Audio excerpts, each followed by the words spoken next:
Hello everyone, welcome to विद्या मंदिर classes. My name is Ambika और इस वीडियो में हम पढ़ने वाले हैं जनरल रिजिड बॉडी मोशन। मतलब कि एक ऐसी बॉडी का मोशन जो ट्रांसलेट भी कर रही होगी और अपने एक्सिस के अबाउट रोटेट भी कर रही होगी। Okay, so let us consider this kind of a body.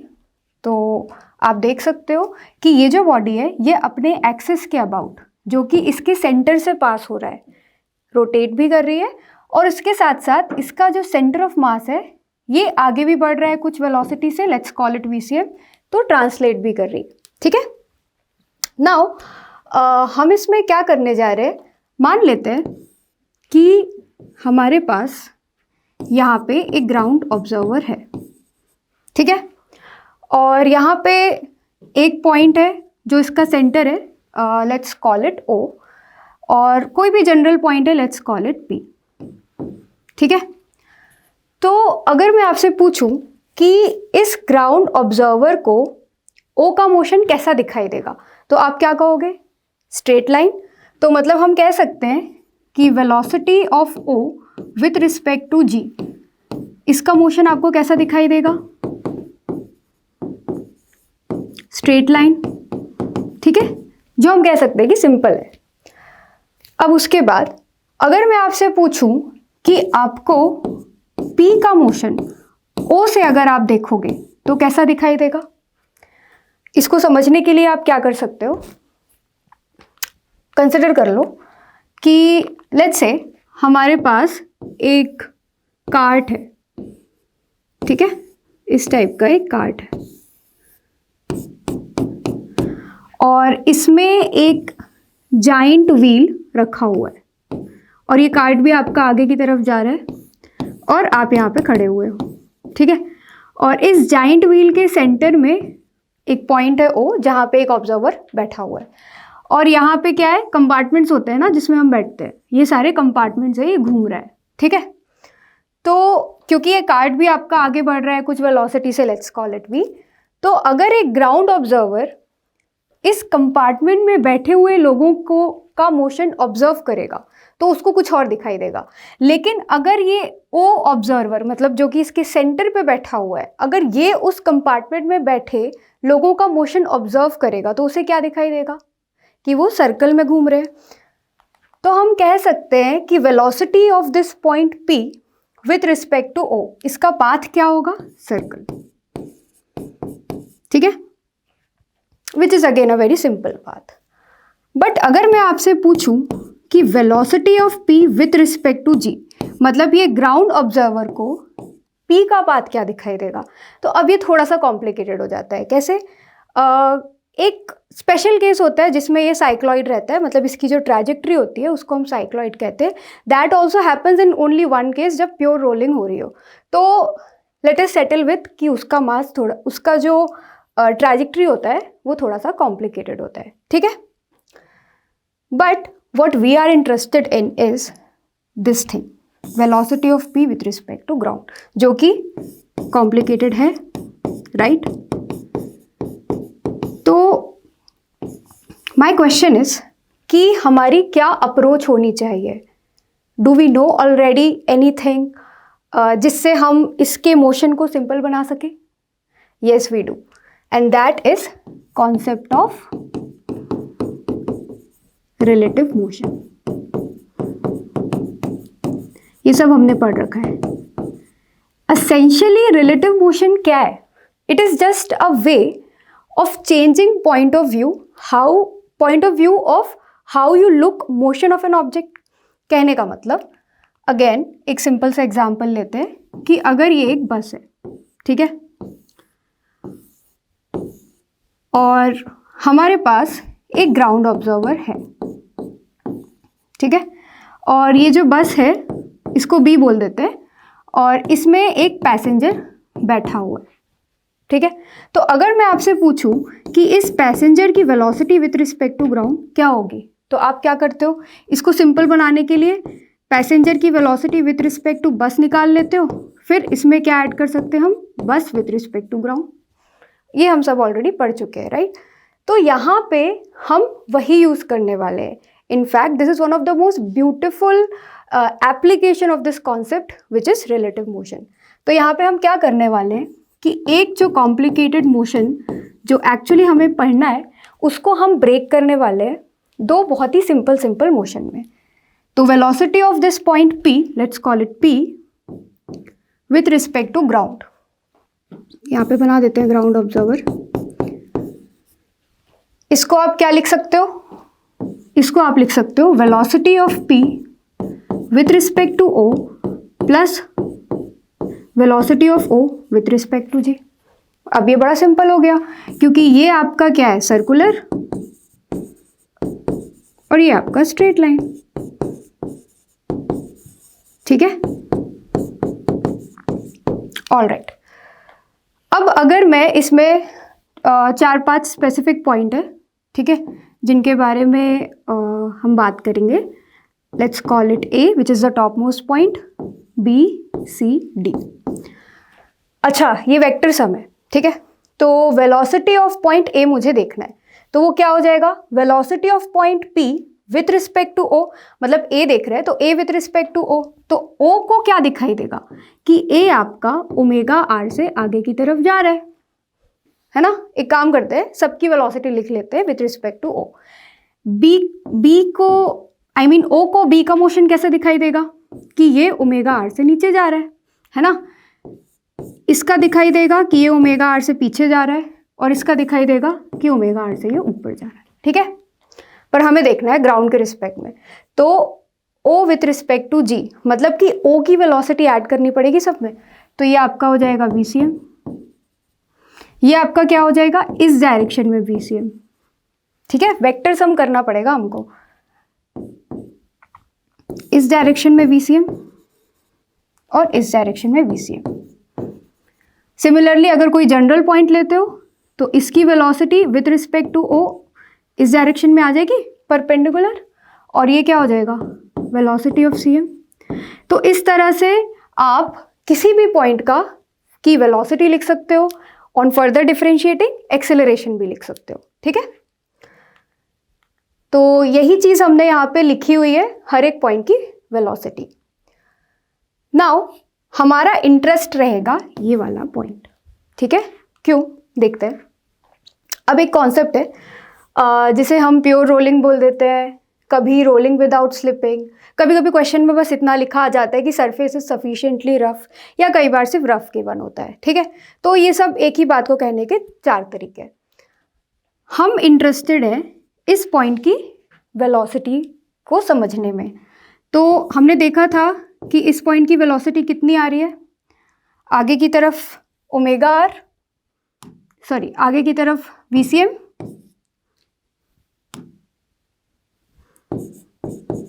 और इस डायरेक्शन में ओमेगा R, ठीक है। मान लेते हैं ये किसी प्लेटफॉर्म में मूव कर रहा है, तो क्या आप मुझे बता सकते हो कि इस बॉडी का और इस प्लेटफॉर्म का, लेट्स कॉल इट P, तो इन दोनों प्लेटफॉर्म और बॉडी, इन दोनों के कितने पॉइंट्स कांटेक्ट में है, सिर्फ एक ही पॉइंट है ये वाला, तो ये आपका कांटेक्ट पॉइंट है। मैं कह देती हूँ इस पॉइंट की जो वेलोसिटी है वो VP के बराबर है, ठीक है, बोल देते हैं VP है। तो प्योर रोलिंग का मतलब क्या होता है, उसका मतलब ये होता है कि velocity of C should be equal to velocity of P। कहने का मतलब कि जो कांटेक्ट पॉइंट्स है उनके बीच में कोई स्लिपिंग नहीं होनी चाहिए। स्लिपिंग नहीं होनी चाहिए मतलब उनकी रिलेटिव वेलोसिटी 0 होनी चाहिए, और रिलेटिव वेलोसिटी 0 होनी चाहिए मतलब दोनों की वेलोसिटी सेम होनी चाहिए। तो वेलोसिटी ऑफ C को आप क्या लिख सकते हो, VCM minus omega R, so this should be equal to VP, ठीक है। अब ये जो प्लेटफॉर्म है ये ज़रूरी नहीं है कि आपका कोई कार्ट ही हो, ये ग्राउंड भी हो सकता है, ये कोई भी प्लेटफॉर्म हो सकता है which is moving with certain velocity, और ये एक रोप भी हो सकती है which we will come to that later, all right. तो अगर मान लो ये ग्राउंड हुआ तो क्या होगा, मान लो ये जो प्लेटफॉर्म है ये ग्राउंड है, तो आप ये कह सकते हो कि उस केस में VP जो है वो कितना हो जाएगा, मैं यहाँ पे लिख देती हूँ ग्राउंड, कि अगर कोई भी बॉडी है जो ग्राउंड पे प्योर रोलिंग कर रही है या किसी स्टॉप्ड प्लेटफॉर्म पे कर रही है, तो उस केस में वीपी कितना हो जाएगा, 0।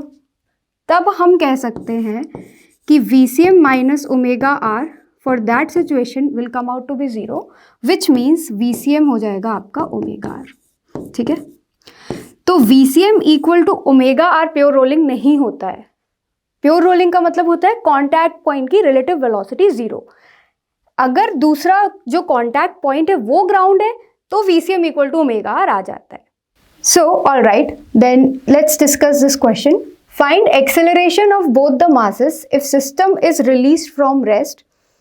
Moment of inertia of pulley of radius r about axis perpendicular to its plane and passing through its center is given to be I.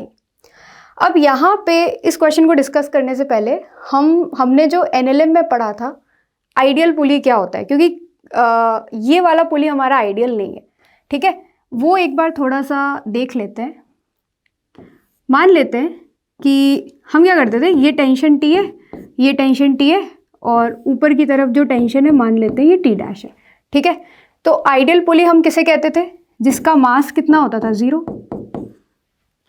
ठीक है, मान लेते हैं ये पुली आपका ऊपर की तरफ एक्सेलरेट कर रहा है, तो T dash minus 2T mass of pulley into acceleration of pulley आ जाता है, जिसमें ये वाली वैल्यू जो है ये 0 हो जाती है because the pulley is ideal.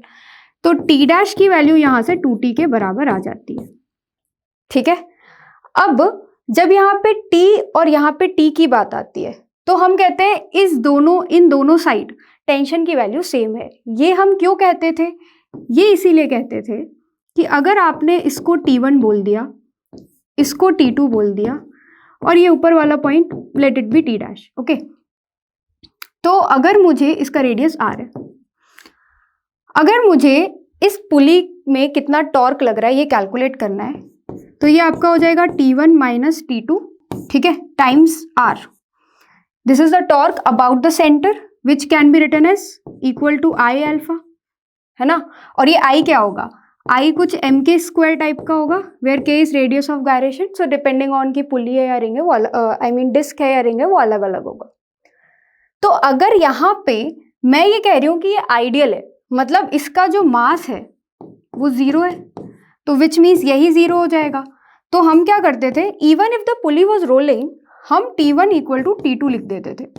तो ये लिखने का रीजन क्या था, क्योंकि इसको कोई एक्सटर्नल एक्स्ट्रा टॉर्क की जरूरत नहीं थी घुमाने के लिए, क्योंकि वो मासलेस था। ठीक है, पर यहाँ पे क्या हो रहा है कि हमारा जो पुली है ये मासलेस नहीं है, मतलब अब इससे कुछ टॉर्क चाहिए। तो आपने अगर इसको भी T लिख दिया, इसको भी T लिख दिया, तो क्या इसे टॉर्क प्रोवाइड करवा पाएंगे हम, नहीं करवा पाएंगे। तो इसमें इस वाली स्ट्रिंग में जो टेंशन है हम इसे बोल देते हैं T2 और इसे बोल देते हैं T1। ठीक है, फ्री बॉडी डायग्राम बनाते हैं। इसे नीचे की तरफ फोर्स लग रहा है M2G, ऊपर की तरफ T2, और इसे ऊपर की तरफ लग रहा है T1, नीचे की तरफ M1G। ठीक है, अब एक एक पॉइंट हम थोड़ा सा समझते हुए चलेंगे। अगर M2 नीचे की तरफ A एक्सेलरेशन से आता है तो M1 भी आपका ऊपर की तरफ A एक्सेलरेशन से जाएगा। इसका रीजन क्या है कि रस्सी टाइट है, तो ऑब्वियसली उसकी लेंथ जो है वो वेरी नहीं कर सकती, इट इज इनएक्सटेंसिबल। तो it has to be by that constraint, it has to be equal. अगर ये नीचे A से आता है तो इसको ऊपर A से जाना पड़ेगा। ठीक है, अब ये जो है ये आपका अल्फा से घूम रहा है, तो पहले एक काम करते हैं, फोर्स इक्वेशन और टॉर्क इक्वेशन लिख लेते हैं। तो फोर्स इक्वेशन लिखने के लिए M2G माइनस T2, ये आपका किसके बराबर आ जाएगा, M2A के बराबर। Let's call it first equation. ठीक है, T1 minus M1G, this will come out to be M1A, let's call it second equation. उसके लिए टॉर्क इक्वेशन लिख लेते हैं, T2 minus T1 into R, ये आपका हो जाएगा I अल्फा के बराबर। कितनी इक्वेशन हो गई, 3, और वेरिएबल कितने हो गए, 4, I अल्फा T1 T2, मतलब एक और इक्वेशन चाहिए। अब वो इक्वेशन कहाँ से आएगी, अगेन यहाँ पे हम देखने वाले हैं प्योर रोलिंग का कॉन्सेप्ट। मैंने स्ट्रिंग बोला था उस टाइम पे कि वो जो प्लेटफॉर्म की जगह क्या क्या हो सकता है, ग्राउंड हो सकता है, कोई भी मूविंग प्लेटफॉर्म है, या कोई स्ट्रिंग हो सकता है। तो उसका कहने का मतलब क्या है, अगर मैं कह रही हूँ प्योर रोलिंग है, इसका मतलब जो कॉन्टैक्ट पॉइंट्स है उनकी रिलेटिव वेलोसिटी 0 होगी। मतलब कि ये जो रस्सी का ये वाला पॉइंट होगा और ये वाला जो पॉइंट होगा जो कि पुली के एंड में, इन दोनों की वेलोसिटी सेम होनी चाहिए। कॉन्सिक्वेंटली एक्सेलरेशन सेम होना चाहिए। तो इसका एक्सेलरेशन क्या होगा नीचे की तरफ, अल्फा आर, और ये वाले पॉइंट का एक्सेलरेशन कितना है, जितना ये स्ट्रिंग का, मतलब ये m2 का है, a। तो यहाँ से हमारे पास चौथी इक्वेशन क्या आ गई, alpha R is equal to a। So this becomes your fourth equation. अब हो जाएगा ये सॉल्व। यहाँ से हम क्या कर सकते हैं, क्योंकि हमें a निकालना है, तो अल्फा को हम लिख देते हैं a by R, and let's substitute this value of alpha in this equation. So you will get T2 minus T1 equal to I alpha by R, so that would be I by R, है ना, और alpha को लिख देते हैं A by R। तो ये आपका कितना हो जाएगा, I A by R square. ठीक है, अब इन दोनों इक्वेशन को ऐड कर दो, तो ये दोनों इक्वेशन को ऐड करके क्या मिलेगा, m2g minus m1g। So let's call it m2 minus m1g। ठीक है, और देखना माइनस T2 प्लस T1, तो इसको मैं लिख देती हूँ माइनस ऑफ, माइनस को कॉमन ले लेती हूँ, T2 माइनस T1।